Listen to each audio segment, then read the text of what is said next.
All right, guys, thanks so much for joining us for our online virtual class today. In the adults class, we're going to be going over our takedown of the week, which is the fireman's carry, and then we'll look at two different defensive positions. Today we're going to defend when someone takes our back, and we're going to look at defending the triangle when we find ourselves in a triangle. Got my partner here, Luke. We got to do the video today because we won the best hair contest. Me and Luke are going to hit this fireman's carry takedown first. The fireman's carry takedown, when you shoot for a fireman's carry, is very similar to a high crotch. So we're going to switch sides here so we can look at the initial entry. When I do a fireman's carry takedown, I need to maintain control of my partner's elbow above their elbow, like right at the tricep. So if we're looking at from like a judo grips position, I'm kind of already in that spot. Preferably we can take wrist control first and trace that up. We can also get to this spot sometimes if our partner tries to dig that underhook and I have good head position. So a couple different cues or green lights to go to the fireman's carry takedown, but for all of them, I want inside control with my fingers on that tricep. So again, this is just like shooting a high crotch takedown. So if I have double inside control, I've elevated inside control off of maybe a collar tie, I'm gonna take that rear leg step or lead leg if your stance is already right leg forward, and I'm gonna drop my front knee between Luke's legs there, right in the center, just like shooting a high crotch. So my posture is high, my hips are in, close to his leg, my head is up, my chest is up, and I'm connected to his hips. You'll notice that tricep that I'm controlling, I kind of pull up and over like I'm peeking out of it. So when I take that shot and drop that lead knee, I pull that arm up over my head to get my posture up nice and high. So through the duration of the fireman's carry, I want to make sure that I maintain a forward angle with my chest toward the mat. If at any time in this takedown I start to lean backward, I'm very likely going to get taken to my back and probably mount. Also, for the partner on top, you're basically just going to do a shoulder roll right over the shoulder of the arm that I have control of. So Luke's going to look toward the back wall and hit a shoulder roll over this roll when I complete the fireman's carry takedown. My angle is going to be slightly forward. Again, like I'm keeping my chest toward the mat. The arm that I have a hold of his leg with, I'm thinking about high-fiving the mat right there in front of me. Two different options to find our hip on the outside. I have one foot up. We can go to both knees right here. Now I'll poke my hips out to the side so that my hip hits first. Then I'm going to hit my elbow and shoulder, driving forward to high-five the mat with this arm. So I poke my hips out, my hip hits first, elbow and shoulder hit the mat next, and I kind of just guide Luke up and through there. From this position, we're going to come up to side control. A couple different options to get to the side control position. I like to put my hand on the mat to block them from recovering their guard. So I put it right beside their hip, so that if Luke were to try and hip escape and get his guard back in, I stop that from happening while I crawl back up to a side control position. You can also put your hand directly on their belly or directly on their belt. Let's take a look at that takedown again. So again, I want to control that tricep. And this can happen from, if we're looking at a collar tie, I'm going to pummel to inside tie. So I got double inside ties here, just like I would for a high crouch. If we're in open space, I can get wrist control first and trace that up to the elbow. If we're at judo grips, inside tie to get control of that tricep. Just like shooting a high crouch, lead knee between their legs, outside hand. I'm pulling that arm tight over my shoulder, really collapsing his tricep down to my chest with good posture. Hips, chest, head, all in line. Holding onto that leg and pulling his elbow tight. Second option, I find it easier to find my hip if I keep this foot up on the floor. So I'm just going to poke it out the exact same way, falling to my hip, shoulder, and elbow. Up and over the top, just like before, keeping that slight forward angle, my chest toward the floor on this side. Swim this arm over, post right next to his hip to prevent the guard recovery. Stepping up to a good side control position.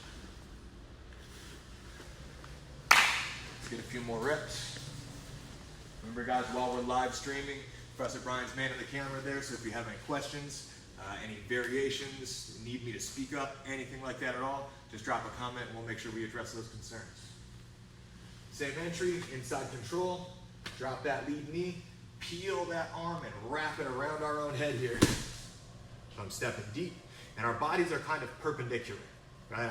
I'm teed up to Luke right now. Pulling that elbow tight, guiding that high five hand through. I find my hip first, shoulder, elbow, up and over. Again, Luke is basically just doing a forward roll over that shoulder. High five the mat, up to side control, successfully completing fireman's carry takedown. We'll get about 2 more reps here, guys. Again, if you got questions about the fireman's carry takedown, just hit us up there so we can address them. Inside ties, just like a high crouch, drop to my hip, over the top, prevent the guard recovery, moving into side control.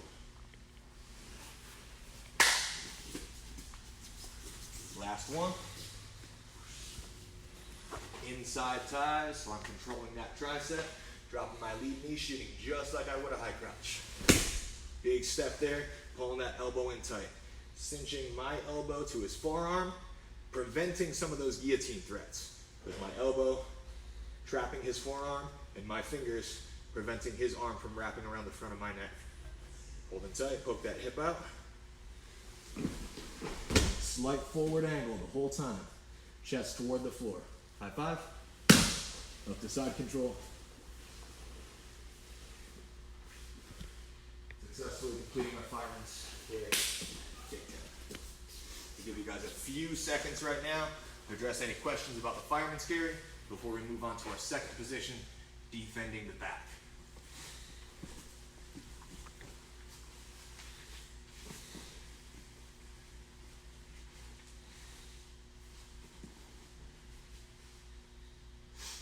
We talked a little bit in the last video about excusing the appearance right now. We're using this time wisely to make some much needed updates and just making sure that the gym is a much better environment for you to come back to when we're back to our regular schedule in just a couple of days. So a few deficiencies observable right now, but it's going to be much better when you guys come back.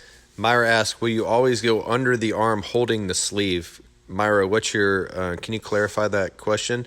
Do you always want their hand under your armpit? In general, yes, because if you pinch with your elbow, their hand in your armpit, that prevents that guillotine choke. If you just let that hand go, they are always going to have that possibility of bringing that hand back and wrapping your neck. So if Joe... From the maybe a judo grip position, right, if this is where I'm starting, it is going to be this side always. Now if we're in a double inside, I have the same thing on both. It just makes more sense for me to shoot the high crotch to the leg that's closer to me. It's going to be just like a double leg. Head's going to go to the outside, right? And what Professor Brian was talking about is exactly right. Right here, I do ideally want that to be underneath my arm with my elbow pinching their forearm. If I'm kind of loose and lazy with this, now I do have some concerns there. I can still finish the fireman's carry and escape, but I'd much rather finish the takedown and not have to deal with escaping a potential submission after the fact. So elbow stays tight. Me pulling his tricep and elbow in to prevent it from coming out and threatening that choke. Exact same finish. So no guillotine threat, don't have to deal with anything once I finish that takedown.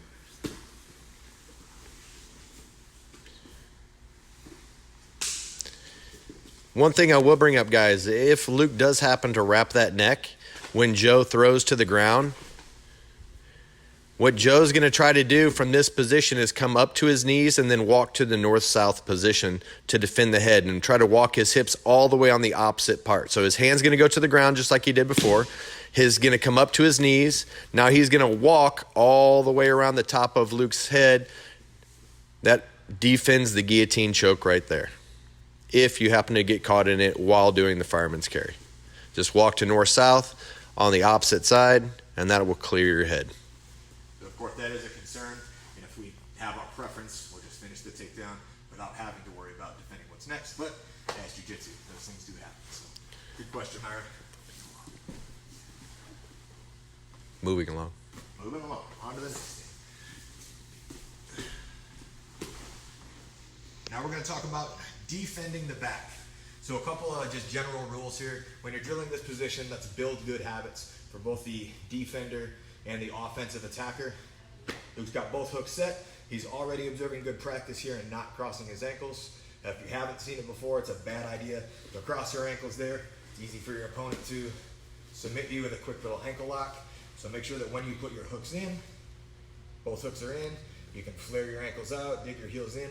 Feet can even be touching, maybe a little kind of crossed up right there, just not ankles crossed. He's gonna go to a seatbelt grip, which he had first. That's one arm over, one arm under. This position that we're in right now, it's not very typical in a live roll or in a live jiu-jitsu situation, but it can highlight all the things that we're gonna have to defend. So initially, with both hooks set and a good seatbelt grip, I know that this is the offensive arm. This is the arm that's going to attempt to choke me with either a double lapel choke, standard rear naked choke. Either way, this arm's the one that's doing the damage. So very first, I'm gonna tuck my chin, make sure that that arm doesn't go underneath. And second, with two hands, I'm gonna defend that arm and prevent it from making that lapel connection and creeping up underneath for a rear naked choke. Now I'll choose one side to fall to. Every time, if I have the choice, I wanna fall to the underhook side. If I fall to the underhook side and start to rotate my hips and shoulders, it's gonna be much easier for me to escape. If we're talking about lapel chokes, and Luke does have that grip, falling to the overhook side, as I turn my shoulders, I actually help him complete the choke.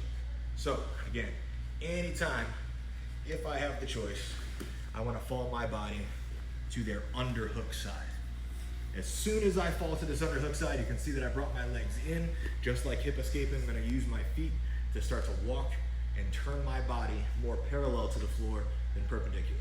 So I'm perpendicular right now. I need to rotate my hips and shoulders, start to make my body more parallel with the floor here.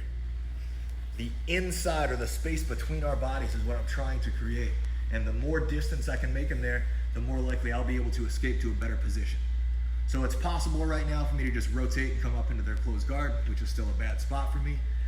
I'm gonna drive my elbow down in between our bodies, continue to push with my feet, and start to escape my knee on the inside. So just like hip escaping, right? I'm paying attention to my feet down here, and I can escape this knee. I'm crawling up toward him. If my knee can clear that thigh, I'll be able to come all the way up to a side control position. So kind of moving out of the way here, I'm looking to get that knee all the way down to the floor on the inside. I got my elbow in, I'm pushing to make space. I get my knee to the floor, all the way up to a good side control position. Both hooks, seatbelt grip, tuck my chin, two hands, like holding a baseball bat on that offensive arm. Falling to the underhook side, using my feet to turn my hips and body more parallel, less perpendicular to the floor.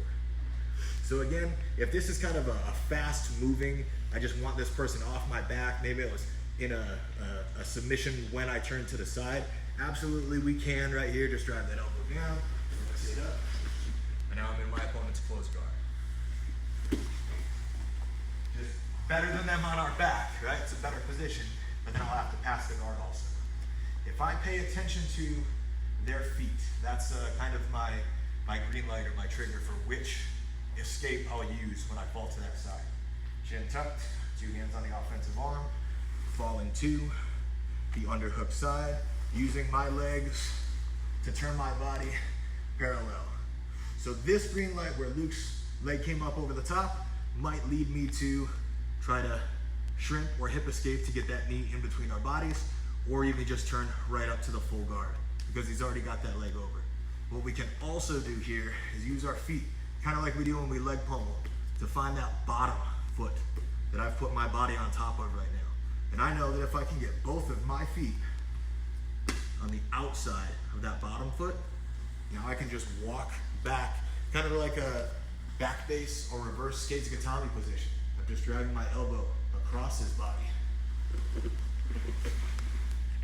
Just walk my hips straight up, still ending up in a side control position when I finish. But it's a pretty direct path when I get my feet outside that bottom hook. Look at that one more time. Chin tucked, 2 hands on the offensive arm, fall to the underhook side.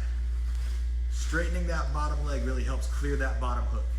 Straighten, feet are in, turning my hips parallel. There's that green light I was talking about. Look, so already probably looking to come up to the mount right here. But I have all of my weight, my hips are still on top of his bottom leg, and I'm gonna find that bottom hook with my feet. And I know that if I get both of my feet on this side or outside that bottom hook, now I can drive forward and hip escape away. Once my bottom's on the floor, I'm driving this elbow across his body, pushing it back into him. For that reverse Kizutami or back base position, moving right into side control. Finishing the same spot. Last time for the back. Any questions, hit us up with comments. Chin tucked, 2 hands on the offensive arm, falling to the underhook side. Leg goes straight to help clear that bottom hook, turning my hips and shoulders parallel to the floor, using this elbow between our bodies to make some space. So again, kind of 2 different options here. If I was in a submission or not too worried about coming up into my opponent's closed guard, we can start to just turn, come up on top, and now I have the guard to deal with. If I'm pretty comfortable in this spot, I'm not being attacked, but there's no threat for submission right now, I can look for that bottom hook that my hips should still be laying on top of. If I get both feet outside of it, now I can drive with my feet back up into my partner, clearing to side control, and successfully escaping the back. Give you guys a few seconds to post any questions or comments that you might have before we move on to our second defensive position, escaping the triangle. This way.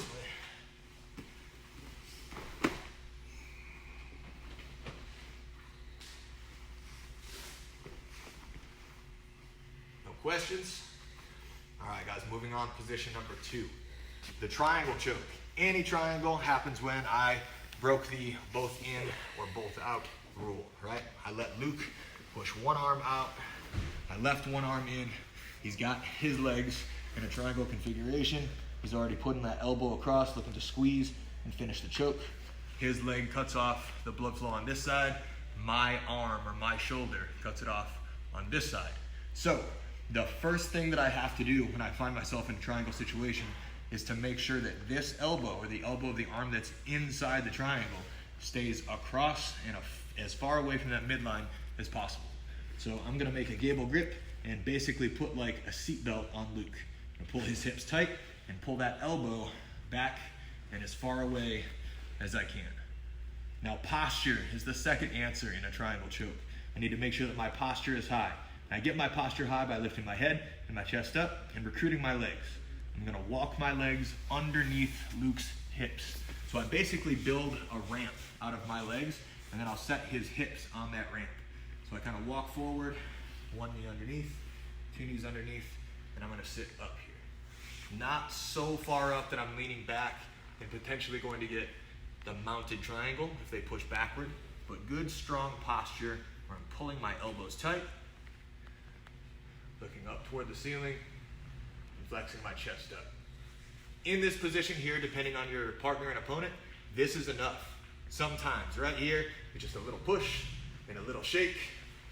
We get that ankle lock to open up, and now I can start to draw this elbow back and through by opening that base, pulling tight to the hip, looking away, and passing to side control in a similar fashion that we did in our back escape.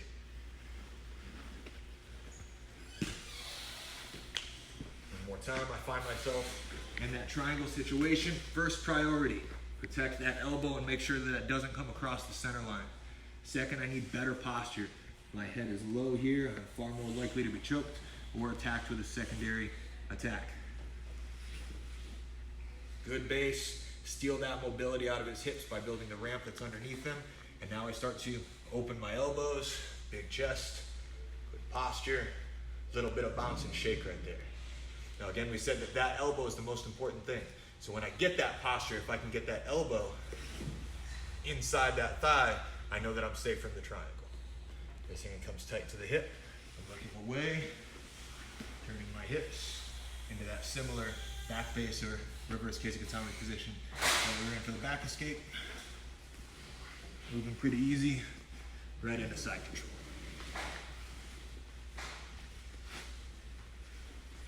A second option in that same triangle choke position, still made the same mistake, still have to have the same two priorities. My elbow needs to stay tight. I can't let that cross the midline. I also need to take away as much mobility from Luke's hips as possible, so I still, in my posture in that base. The leg that's over my shoulder is what really controls my posture. So if I'm having a hard time getting my posture up and getting those legs to open, as I draw this elbow back and create that angle on this side, maybe turning all the way to side control won't be an option, but I can use two hands to pull this leg off and around. So when my head comes on, I'm essentially in that same position. I want to keep control of this leg, because if I get lazy with this and let it go, Luke's just going to open that back up and go right back to the triangle.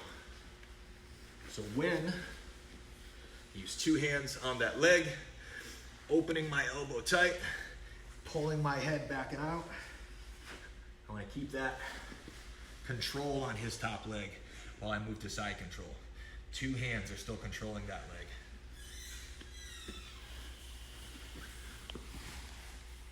Our last and final option from this defensive tactic video for the triangle, same gable grip, same elbow tight, back against his hips, same base underneath. I'm trying to draw my elbow back, opening my base, can't quite turn. Luke's readjusting really well.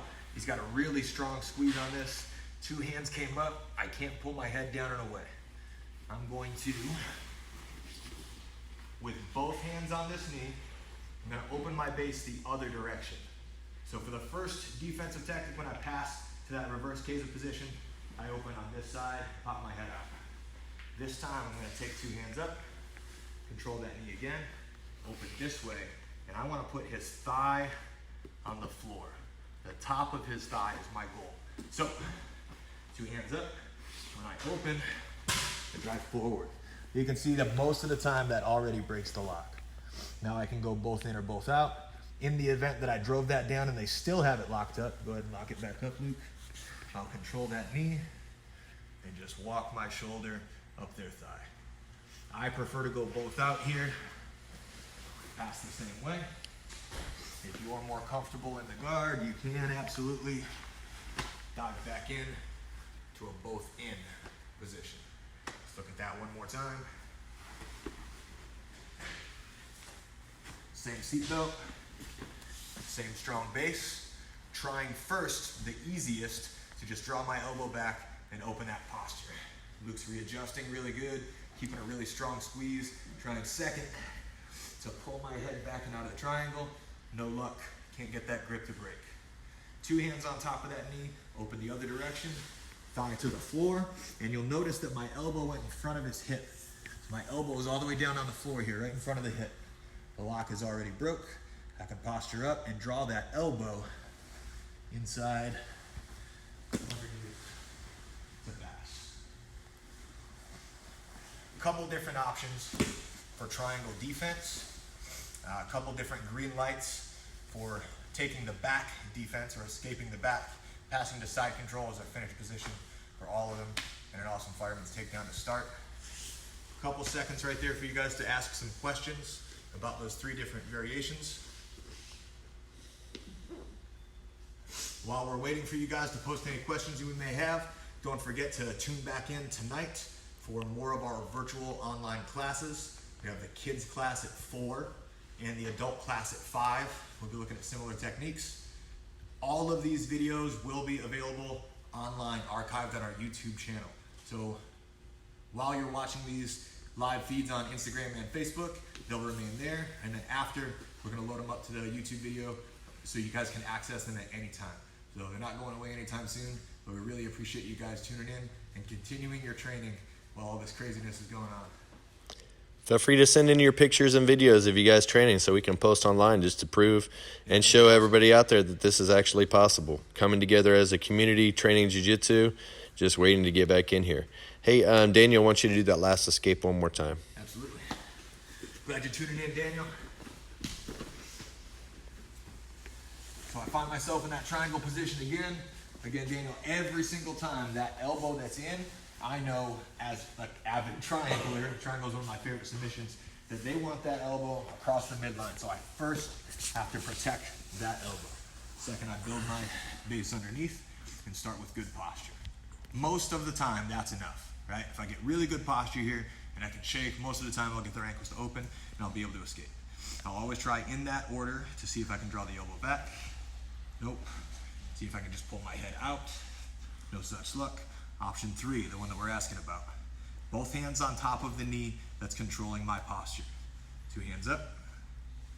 Driving his thigh to the floor on the same side that his knee is on. I'm holding on tight, opening my base out to make space, and driving that knee to the floor. With my elbow in front of his hip, it creates an angle that's very difficult for him to hold on to the triangle lock there. So even if he is able to hold on, go ahead and scoop it up, Luke, the best you can. All right, I'm gonna walk my shoulder up that leg to make space, again, for either both in, which is gonna put you back in the closed guard, or both out, which allows me to pass to side control. Hopefully that was a good angle for you. Anybody else out there have any questions or want to see anything again? Drop us one more comment. We'll give you a few seconds before we end our live video for today. But don't forget, we'll be going over these same techniques tonight, 5 o'clock in the adults class.